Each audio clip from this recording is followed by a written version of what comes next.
Shukla study point आप सभी का स्वागत है आपके अपने YouTube channel Shukla study point में। मैं शिवम शुक्ला आप सभी दोस्तों का हार्दिक स्वागत करता हूं।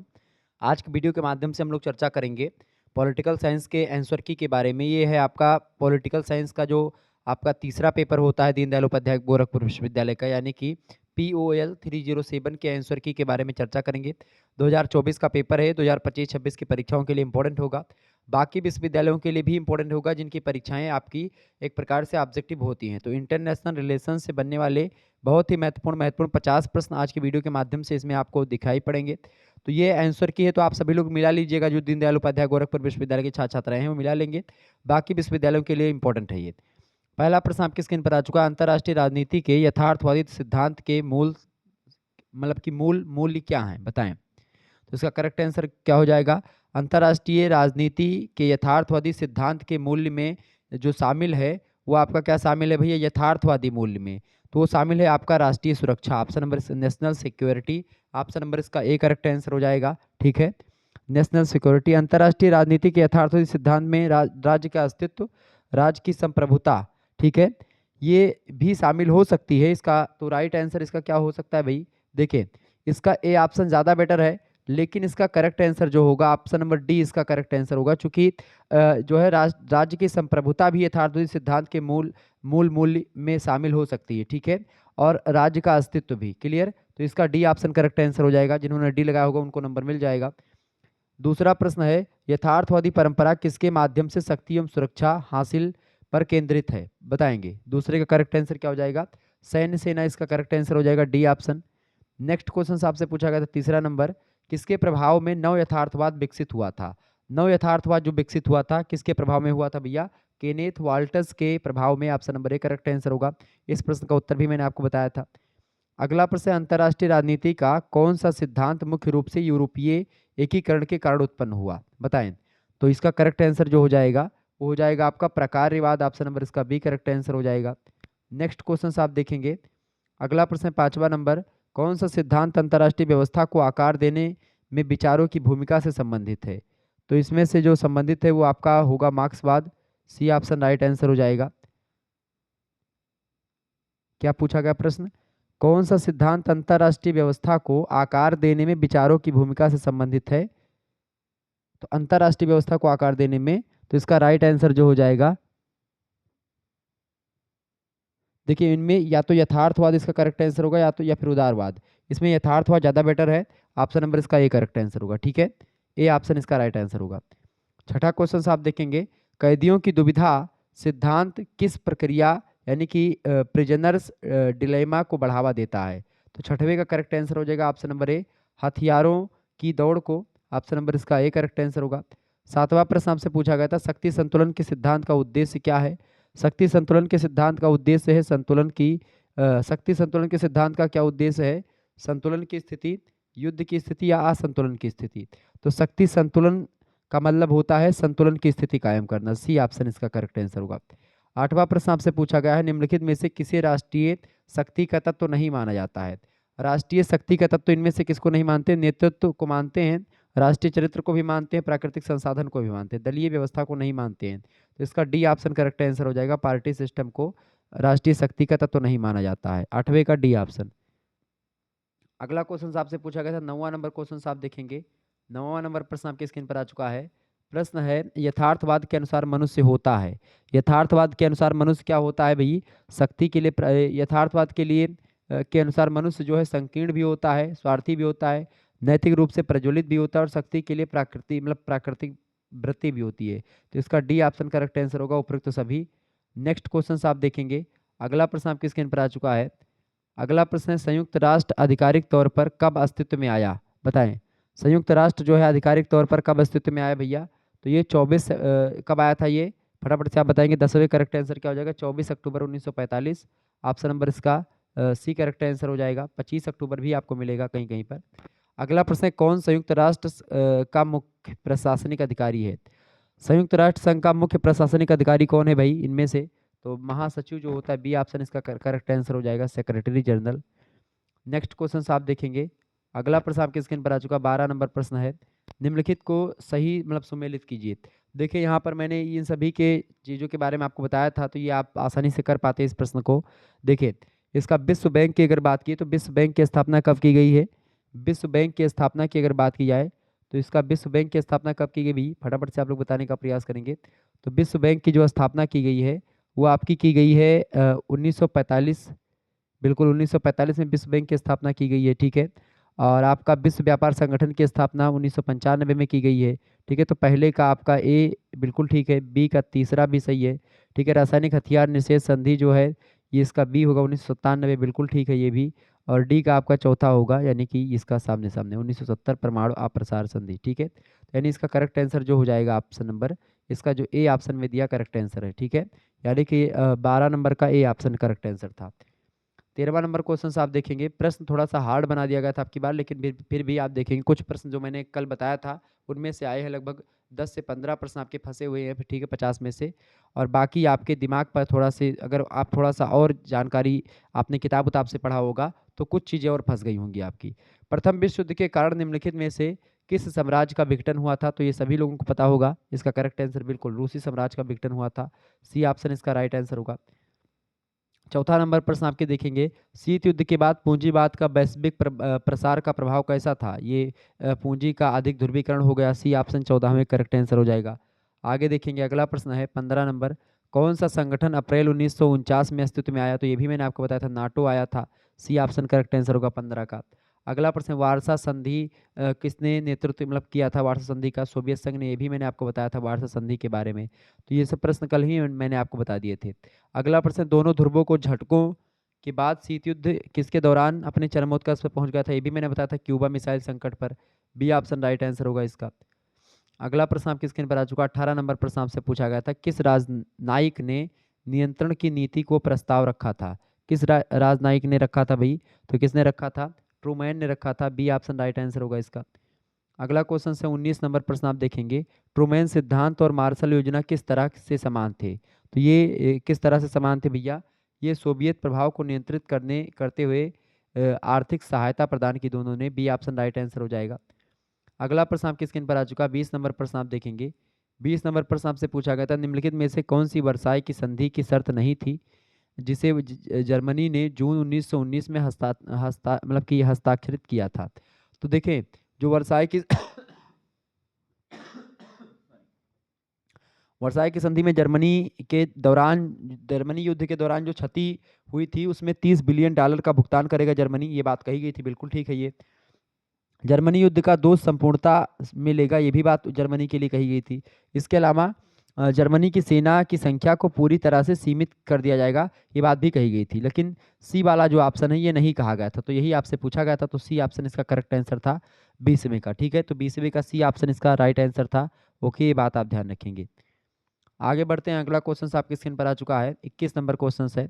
अमेरिका के राष्ट्रपति वुडरो विल्सन एक प्रमुख राजनेता थे जिन्होंने पेरिस शांति सम्मेलन पर वर्चस्व स्थापित किया था, ये बात सही है, बिल्कुल ठीक है। तो यानी ऑप्शन नंबर इसका ए करेक्ट आंसर होगा। नेक्स्ट क्वेश्चन आप देखेंगे, 22 नंबर प्रश्न, निम्नलिखित में से कौन सा विल्सन के 14 बिंदुओं में शामिल नहीं है? तो विल्सन के 14 बिंदुओं में क्या शामिल नहीं है? बंद कूटनीति जो है शामिल नहीं है, बाकी ये सब शामिल है, ठीक है। आगे देखेंगे अगला प्रश्न, 23 नंबर प्रश्न है, अमेरिका के सीनेट ने निम्नलिखित कारणों में से किसको छोड़कर विल्सन की वर्साई की संधि को स्वीकार करने से इनकार कर दिया था? तो 23 नंबर का करेक्ट आंसर हो जाएगा ऑप्शन नंबर सी, ठीक है। सीनेटरों को लगता था कि लैटिन अमेरिका यूएस की सुरक्षा के लिए यूरोप से ज़्यादा महत्वपूर्ण है, सी ऑप्शन इसका करेक्ट आंसर था। 24 नंबर प्रश्न आपसे पूछा गया था, निम्नलिखित में से किस संगठन को युद्ध का बच्चा कहते हैं? तो राष्ट्र संघ को, यानी लीग ऑफ नेशन को, बी ऑप्शन राइट आंसर होगा इसका 24 का, ठीक है। अगला प्रश्न आपसे पूछा गया था 25 नंबर प्रश्न आपसे पूछा गया था, प्रश्न बहुत ही महत्वपूर्ण है। 24 प्रश्न क्या है? प्रश्न है 26 जनवरी 1945 को किस सम्मेलन में संयुक्त राष्ट्र चार्टर को अपनाया गया था? ये इंपॉर्टेंट प्रश्न है परीक्षा की दृष्टि से, तो इसका सी ऑप्शन करेक्ट था, सैन फ्रांसिस्को सम्मेलन, ठीक है। तो इसका सी ऑप्शन राइट आंसर था।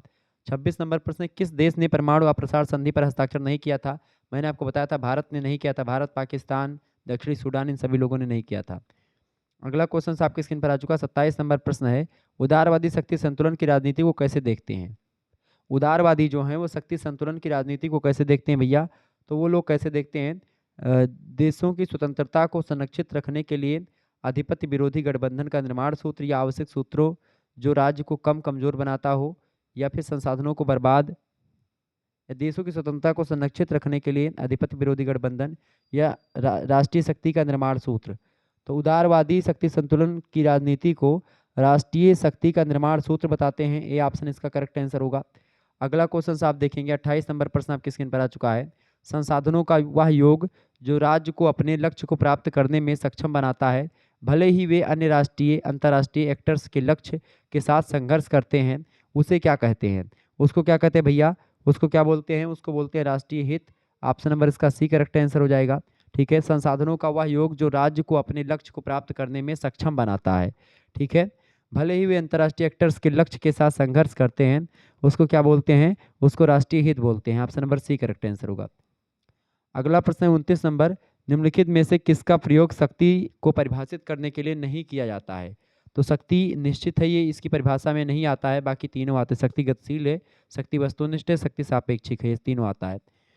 30 नंबर प्रश्न है, यथार्थवादी शक्ति को किस प्रकार चित्रित करते हैं? तो यथार्थवादी शक्ति को किस प्रकार से चित्रित करते हैं भैया? तो 30 नंबर का करेक्ट आंसर हो जाएगा ऑप्शन नंबर सी, पॉजिटिव सब गेम यानी सकारात्मकता योग गेम। सी ऑप्शन इसका राइट आंसर होगा।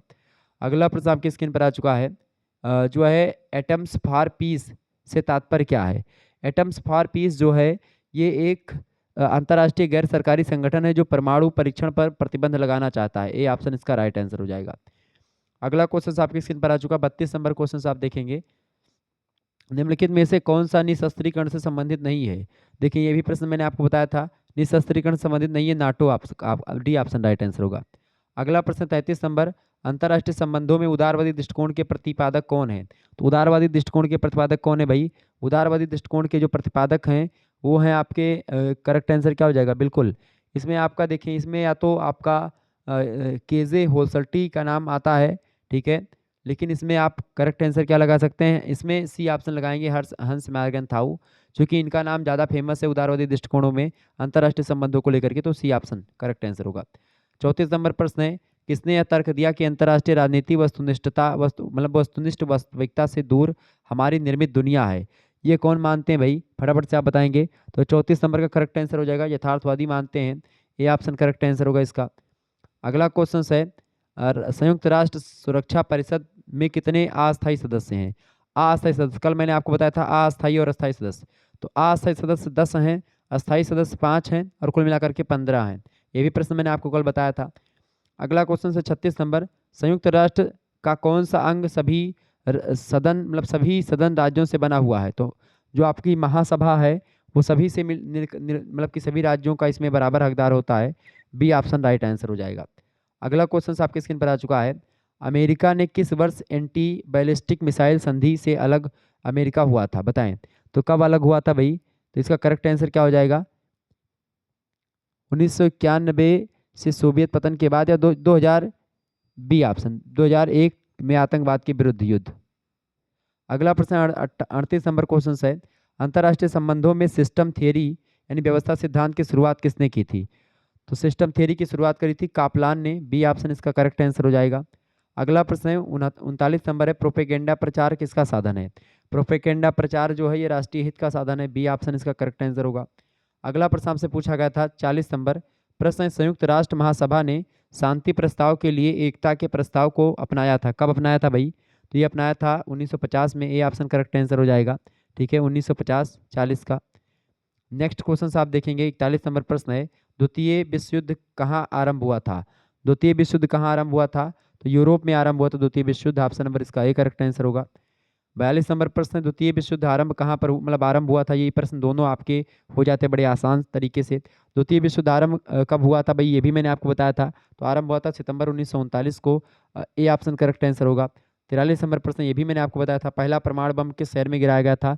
तो पहला परमाणु बम जो गिराया गया था, ये गिराया गया था हिरोशिमा पर। ठीक है, जो है लिटिल बॉय नाम का बम गिराया गया था 6 अगस्त 1945 को। ठीक है, नागासाकी में दूसरा बम अमेरिका के द्वारा गिराया गया था। अगला प्रश्न, रिचर्ड स्नाइडर संबंधित हैं? रिचर्ड स्नाइडर की अगर बात की जाए तो किससे रिलेटेड है भैया? ये व्यवस्था सिद्धांत से संबंधित हैं। ऑप्शन नंबर इसका सी करेक्ट आंसर होगा। 45 नंबर प्रश्न है, पॉलिटिक्स एमंग नेशंस पुस्तक के लेखक, ये पुस्तक मैंने आपको बताई थी। पॉलिटिक्स एमंग नेशंस पुस्तक के लेखक कौन है भाई? तो हैंस मार्गनथाउ हैं। ऑप्शन नंबर इसका ए करेक्ट आंसर होगा। नेक्स्ट क्वेश्चन आप देखेंगे 46 नंबर प्रश्न है। ये भी मैंने आपको बताया था, मॉर्गनथाउ ने यथार्थवाद के कितने सिद्धांतों का उल्लेख किया है? तो उन्होंने 6 सिद्धांतों का उल्लेख किया है। बी ऑप्शन राइट आंसर होगा। अगला क्वेश्चन भी आप देखेंगे, इंपॉर्टेंट है।